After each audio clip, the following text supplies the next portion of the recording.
Cerita dimulai dengan diperlihatkan suasana hutan yang sedang berisik. Terlihat seseorang sedang berlari ketakutan dan sedang kesakitan. Orang itu dikejar oleh beberapa orang yang mengejarnya sambil terlihat sangat marah. Dia melompat ke dahan dan dahan itu pun patah. Beberapa bekas pertarungan pun terlihat seperti dahan yang terbelah, pohon yang tumbang, tanah yang terpecah. Itu semua diperlihatkan, dan akhirnya kita melihat seseorang yang terbanting oleh pukulan oleh seseorang lainnya. Dia terluka oleh pukulan itu, terlempar ke belakang, menabrak pohon, dan dia kesakitan berteriak, apa ini? Kenapa? Dia berkata seperti itu. Wonsong, itulah namanya. Seseorang berkata seperti itu.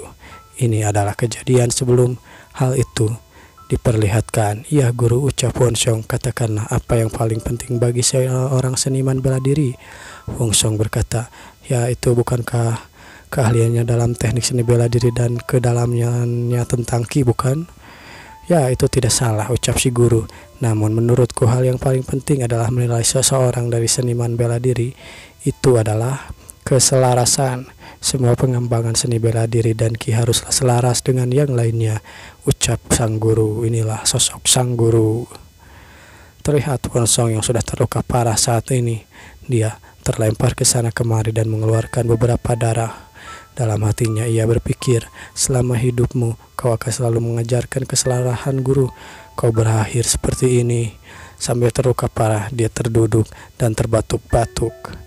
Guru, akhirnya dia melihat sosok sang guru yang telah tewas di depannya. Di sekelilingnya berdiri beberapa prajurit yang sedang memegang pedang setelah menebas gurunya. Wonsong yang marah, dia berdiri. Dia memandang mereka semua dengan kebencian. Terlihat beberapa orang dari 3 pedang Kinceng sekte, lalu sekte Break Rock dari pegunungan Gunung Hua, lalu kelompok eksorsis yang terhormat. Lalu ada juga suku Peng Sungai Gunung dari Clever.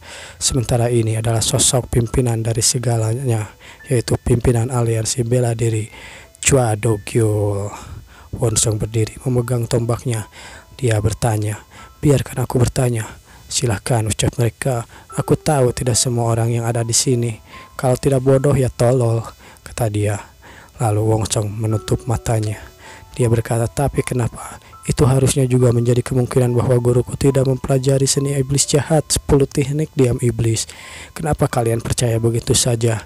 Mari kita saling jujur, ucap Wonsong. Kalian pasti sengaja melakukannya, kan? Kenapa kau melakukannya? Ucap Wonsong sambil berteriak. Dia mengabdikan diri seluruh hidupnya untuk bela diri. Tapi kenapa kalian melakukan ini semua? Wonsong yang berteriak itu membuat semua orang bergidik ngeri, diam ketakutan, tak bisa berkata apa-apa. Seseorang berkata, setengah tahun yang lalu rumor aneh mulai menyebar.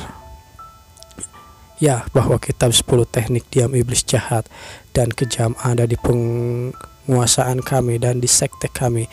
Namun tentu saja itu tidak benar. Tapi ada beberapa orang mengira bahwa kami sedang mempelajarinya. Saat kami mencoba untuk menjelaskan kebohongan itu, dunia seolah-olah tidak mendengar. Kami didatangi beberapa seniman bela diri memastikan rumor tersebut yang memang tidak benar. Setelah bersumpah demi langit dan surga bahwa kami tidak mempunyai kitab itu, guruku pergi dengan mereka untuk diinvestigasi. Satu-satunya perguruan yang menggunakan tombak dalam seni bela diri adalah kami, perguruan ahli tombak. Meskipun kami telah mengumpulkan banyak literatur dalam seni bela diri, kami bisa memastikan bahwa kami tidak memiliki baik kitab 10 teknik iblis ataupun teknik iblis-iblis lainnya. Akhirnya, Biro Investigasi pun memeriksa kitab-kitab yang ada di perguruan mereka. Namun di sana Wonsong terkejut dengan sesuatu. Apa itu? Bagaimana bisa kitab terkutuk itu ada di sini? Ya, itu adalah kitab iblis seni bela diri. Guru dan Wonsong sangat terkejut dengan hal itu. Mereka terbingung-bingung kenapa hal ini bisa terjadi. Dalam hatinya Wonsong berpikir, aku tahu seseorang di sini ingin menjebak dan menyingkirkan kami, Kau punya mulut, kan? Jawab aku dengan benar. Namun di sana si Do-gyul berkata, apa yang kalian lakukan? Sampai kapan kalian akan membiarkan bocah itu mengatakan omong kosongnya? Dia berteriak seperti itu pada para pengikutnya.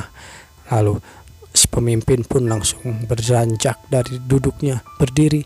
Lalu dia membawa pedangnya yang berlumuran darah mendekati Wongsong. "Chua Dokyul," ucap Wongsong. "Benar juga, kau selalu iri dengan guruku, Dokyul. Guruku selalu lebih unggul darimu dalam hal kemampuan dan kepribadian.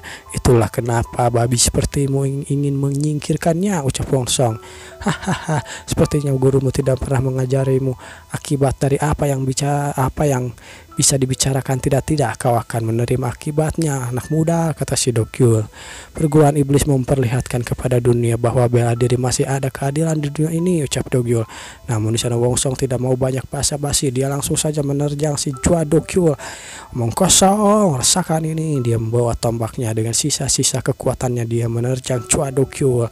Namun tombaknya ditahan oleh pedang Dokyul. "Beraninya kau," ucap Dokyul sambil menahan itu. Wongsong malah tertebas oleh beberapa pedang yang ada di sekelilingnya. Kecerak, namun di sana usaha Wongsong tidak sia-sia. Wongsong berhasil mematahkan dan memutuskan beberapa jari Chua Dokyul. Dia terlihat marah. "Kau bocah sialan, keparat," ucap Dokyul. "Sialan, padahal tinggal selangkah lagi," ucap Wongsong. "Sekali lagi aku akan membunuhmu, setidaknya aku akan membawamu bersamaku ke kuburan," kata Wongsong. Saat dia akan menombak mukanya, seseorang berkata, "Tidak semudah itu." Ting, dar, ledakan ki pun terjadi. Rupanya itu adalah para pengikut Dokyul. Dia berkata, "Penguasa tertinggi, kau tidak apa-apa. Murid pertama Kinceng dan guru Clever. Dia sekuat dan biarkan dia hati-hati dengan kemampuannya," ucap si Dokyul. "Tidak perlu khawatir," ucap Dokyul. Lalu akhirnya di sana seseorang pun langsung menebaskan beberapa pedangnya. Tang, adu tombak pun terjadi. Ting tang ting tung ting tung tang tang. Wongsong dengan kepayahan menahan serangan-serangan itu. Dia yang sudah terluka parah dari tadi. Dia berusaha untuk menahan semua serangannya. Namun pada akhirnya Wongsong pun tertebas dan beberapa kali terhempas ke tanah. Di sana para seniman bela diri itu terus menyerang Wongsong. Muncul lagi dari belakang seseorang yang menggunakan pedang besar atau great sword menyerang Wongsong. Yah, dia menyerang dengan bertubi-tubi. Saat Wongsong akan mendapatkan serangan itu, dia melihat serangannya dengan sangat jelas. Tubuhnya tidak beraksi. Otaknya bisa menangkis serangan itu, namun tubuhnya sudah tidak mampu dan dar. Ledakan pun terjadi. Dar. Sangat mengejutkan, ucap si besar. "Dia masih bisa berdiri," ucap seseorang di sana. Terlihat Wongsong dengan tombak yang patah, darah berkucuran di mana-mana, keringat di mana-mana, dan mata yang masih menyala karena marah. "Apa sebenarnya kau sudah mempelajari seni iblis dari kecil, hah?" ucap seseorang di sana. Tiba-tiba seseorang melompat di belakang Wongsong. "Sepertinya kau sudah kelelahan, ya. Baiklah, mari kita akhiri ini." Namun di sana Wongsong memegang wajahnya, bertanya-tanya. Dia berpikir, namun sebelum pikirannya itu terjadi, dia dihempaskan oleh seseorang yang ada di belakangnya. Jedar. Wongsong terbatuk-batuk setelah dipinjak oleh orang itu. "Akan kuberikan 2 jariku tadi sebagai hadiahmu dalam alam baka. Penguasa tertinggi, apa yang terjadi?" Dan rupanya itu adalah Chua Dokyul. "Tenang saja, kita sudah membunuh iblis terkutuk anaknya." Namun saat dia melihat ke belakang, di sana, "Keparat, kau masih hidup pasti karena kau telah mempelajari seni iblis. Aku akan bermurah hati," kata orang itu, "karena perjalanan masih panjang." Akhirnya Wongsong pun hanya bisa terkapar di sini. "Silahkan kalian saling ngobrol nanti di alam baka. Kau dan guru tidak bergunamu itu," ucap orang itu.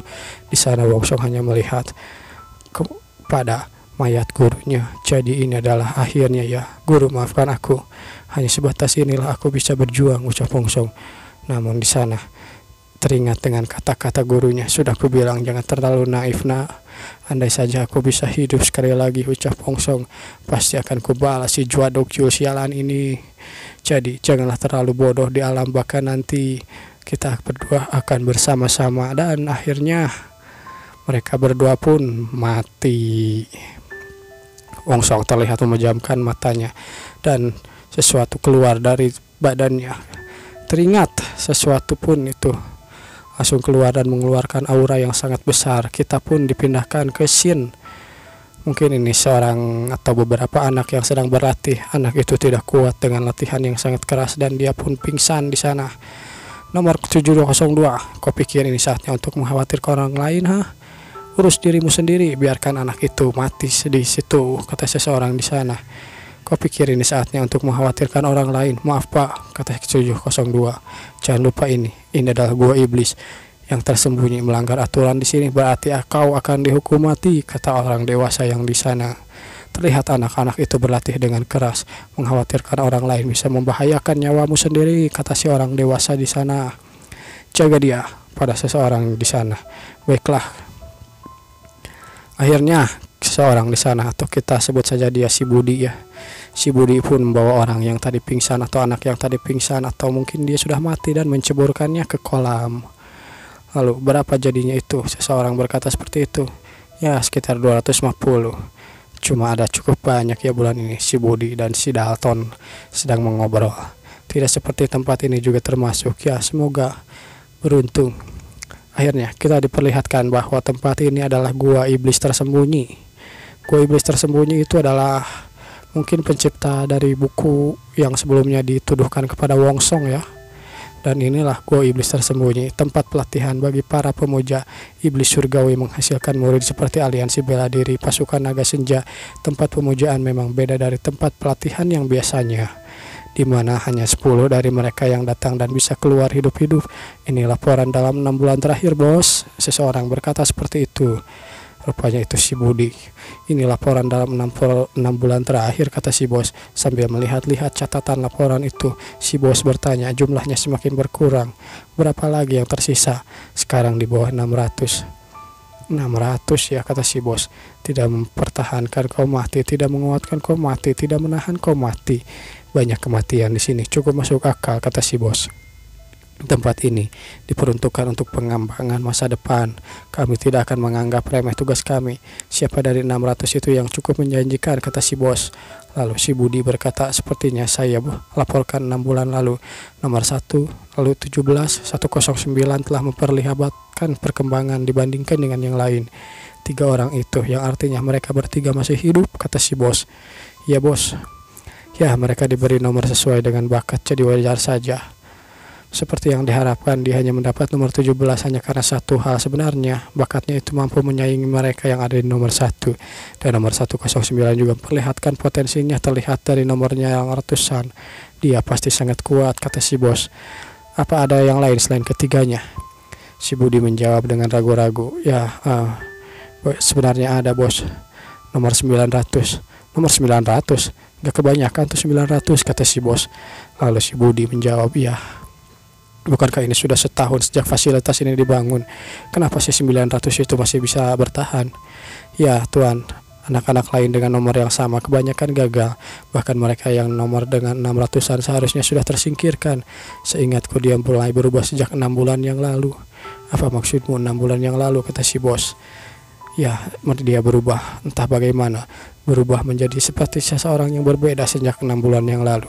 Terlihat seorang anak kecil masuk ke dalam gua yang sepertinya gua itu adalah kamarnya. Dia berbaring kelelahan setelah berlatih dengan keras di sekte iblis tersembunyi. Dia melihat ke tangannya yang sangat terluka. Sambil tertidur dia berpikir, tidak bisa. Aku tidak bisa tidur sekarang, ucap anak itu. Akhirnya dia bangun dari tidurnya. Dia mendekati sebuah tempat, ingin menyalakan lilin dengan batu. Akhirnya setelah lilin itu menyala, dia melakukan kultivasi mandiri dengan sendirinya.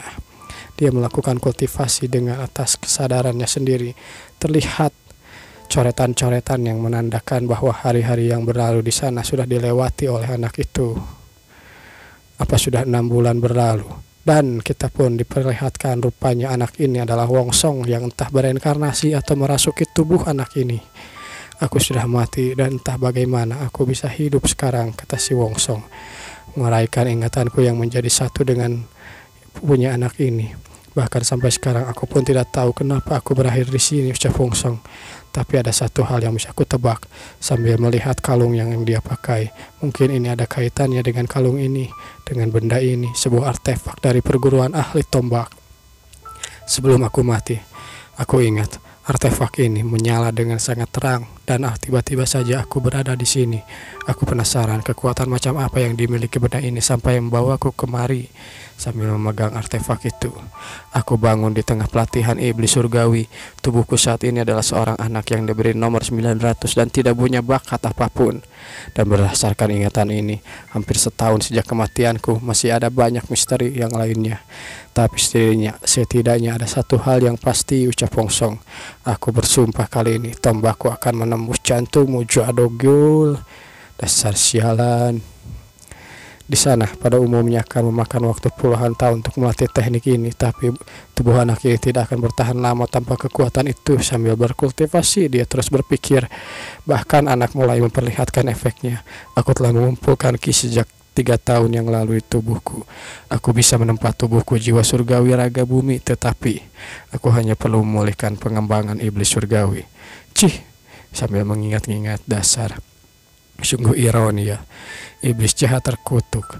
Jika ku ingat-ingat lagi, gara-gara buku dari sekte inilah sekteku terbantai habis. Sambil mengingat-ingat omongan gurunya, jangan begitu nak, tidak semua iblis itu jahat Wongsong. Itulah kenapa, ucap guru, berkat semua pengalaman itu ada juga pahlawan di tengah-tengah iblis. Saat itu Wongsong yang tidak mengerti dengan kata-katanya. Yah, sungguh ironis ya, aku bisa menjadi seperti mereka. Aku malah berakhir menjadi sekte iblis. Sambil berkata, guru, sejujurnya aku tidak ada keinginan untuk menjadi pahlawan. Tapi aku ini murid dari ahli tombak, seni bela diri paling berjiwa kesatria di dunia. Bahkan jika aku sampai menjadi salah satu dari manusia iblis yang sialan itu, aku akan selalu menempuh jalan layaknya manusia. Sambil terus melakukan kultivasi, aura-aura terang ada di sana. Kita pun diperlihatkan dengan si bos lagi. Dia terlihat seperti orang yang berbeda. Apa maksudmu? Ya, dia menelan racun sebelumnya 6 bulan yang lalu. Memang ada contoh yang beberapa orang yang seperti itu, kata si Budi. Tapi biasanya itu tidak berlangsung sampai setengah tahun. Apa itu artinya nomor 900 masih menjalani transformasi? Memang benar anak nomor 900 telah berubah, tapi dia masih tidak ada apa-apanya dibandingkan nomor 117 atau 109. Namun di sana si bos berkata, tetap saja dia berkembang sampai pada titik yang tidak bisa kau remehkan, bukan? Tidak akan susah jika kita terus mengawasinya. Terus awasi si 900 itu. Ya Tuan, dan juga ya apalagi 600 orang itu jumlah yang bagus. Kita bisa segera memulainya, kata si bos. Maksud Anda? Sampaikan ke semua instruktur di gua. Biarkan gua iblis tersembunyi mulai pelatihan yang sebenarnya, kata si bos. Baiklah Tuan, sambil membungkuk dia memberi hormat dan pergi. Hahaha, 900 ya pelatihan guanya sampai sekarang. Ditunjukkan untuk melatih kondisi tubuh fisik murid-murid untuk menguasai seni bela diri, kebal terhadap racun juga, kata si bos. Latihan neraka yang sebenarnya baru saja dimulai, ucap si bos. Di sana Wongsong kembali sedang berkultivasi. Dia terus memfokuskan dirinya pada kultivasi. Lalu dia merasakan ada perubahan lagi sambil melihat tangannya yang terkepal. Lalu dibuka tangannya. Dia melihat beberapa ki keluar dari tangannya dan alarm pun sudah dinyalakan. Bangun, semuanya berkumpul, diulangi. Semuanya berkumpul, cepat. Lalu anak-anak yang sudah berkumpul di aula lapangan. Semuanya dengan refleks berbaris. Sepertinya semuanya sudah di sini. Kalian semua sudah beristirahat dengan cukup, kata instruktur. Aku akan meningkatkan intensitas kalian mulai hari ini. Baiklah kalau begitu, sambil melihat anak-anak yang berbaris di sana. Instruktur yang lain membawa karung di pundaknya lalu mengeluarkan karung itu. Setiap gelang baja ini beratnya 7,5 kilogram. Semuanya maju dan ambil ini masing-masing. Semuanya maju ke sini cepat, kata instruktur. Masing-masing ambil 4 untuk kaki 2 kanan kiri, tangan 2 kanan kiri. Mulai hari ini kalian akan memakainya. Kalian akan memakainya di lengan setiap hari dan di kaki setiap hari. Lalu sambil kepayahan tempat perjanjian atau pemujaan iblis surgawi kawasan pegunungan Sihuan terlihat seperti diawasin. Seseorang sedang berlari dengan ketakutan, namun kali ini dia sedang tidak ketakutan. Ini adalah Wongsong yang sedang berlari. Gelang ini beratnya 7,5 kilo ya, kata Wongsong. Mulai sekarang kalian akan memakai ini, sambil mengingat-ingat kata dari si instruktur. Entah sudah berapa kali aku ingin melepas ini. Namun di sana dia teringat dengan kata-kata instruktur.